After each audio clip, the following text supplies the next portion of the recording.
Good morning, class third. Here is Kaushalya Rajpurohit, your English teacher, and today we are going to discuss unseen passages. Okay, so what are unseen passages? Comprehension of an unseen passage means a complete and a thorough understanding of the passage.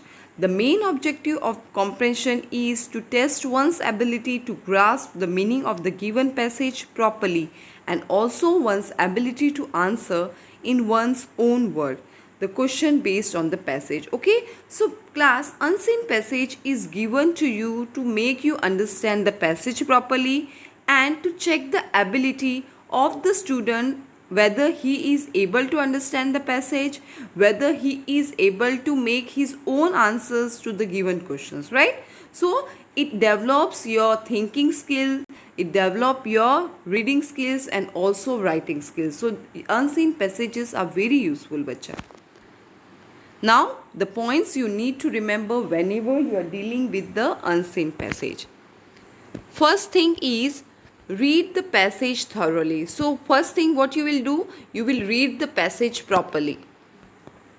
Underline the important points. Once you read the passage, try to underline the important points. Read the questions properly, and after that, read the questions which are being provided under the passage. And last, underline the answer and write in the notebook. So, underline the answers of the question from the passage and then write them in their notebook. Okay. So, this is what you have to remember whenever you are dealing with an unseen passage. Now, let us have an example. Read the passage carefully and answer the questions that follows. Aarti is Manu's best friend. She is getting ready to go to Manu's birthday party in the evening. She bought a big book of stories as a birthday gift for Manu. Aarti wants to wrap it in a red color paper. She knows that red is Manu's favorite color. She can't find any red paper. Aarti is sad. Looking at Aarti's sad face, her mother told her to wrap the gift in her red scarf. Aarti was delighted. Okay, so this is a paragraph, this is an unseen passage which is about a girl, Aarti. Aarti is best friend, Manu's best friend, right? And today she is getting ready to go to Manu's birthday party in the evening. She bought a big book of stories as a birthday gift for Manu.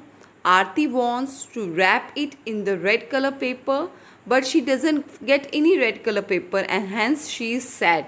And why she wants the red color paper? Because red color is Manu's favorite color. At last, Aarti's mother tell him to wrap the box or wrap the book in a red scarf, and Aarti is happy. Now let us see the question answers. Answer in one word. So you need to answer in short or in one word. Who is Manu's best friend? So who is Manu's best friend? Here, Aarti is Manu's best friend. So they have given this in the paragraph. Okay, so Aarti. Where is Aarti going in the evening? You can find it in the paragraph. Here, Manu's birthday party. So she is getting ready to go to Manu's birthday party. So the answer will be Manu's birthday party. What gift Aarti has for Manu? Can you find it in the paragraph? Here, a book of or a big book of stories. So, the answer will be a big book of stories. And the last question is, which is Manu's favorite color? So, can you find it in your paragraph? Which is Manu's favorite color? Here it is. Red is Manu's favorite color. So, the answer will be red. Okay. So, this is so simple, bacha. Once you read the paragraph and read properly and understood the paragraph, you can easily answer the questions. Okay, so I hope you have understood the topic. Thank you.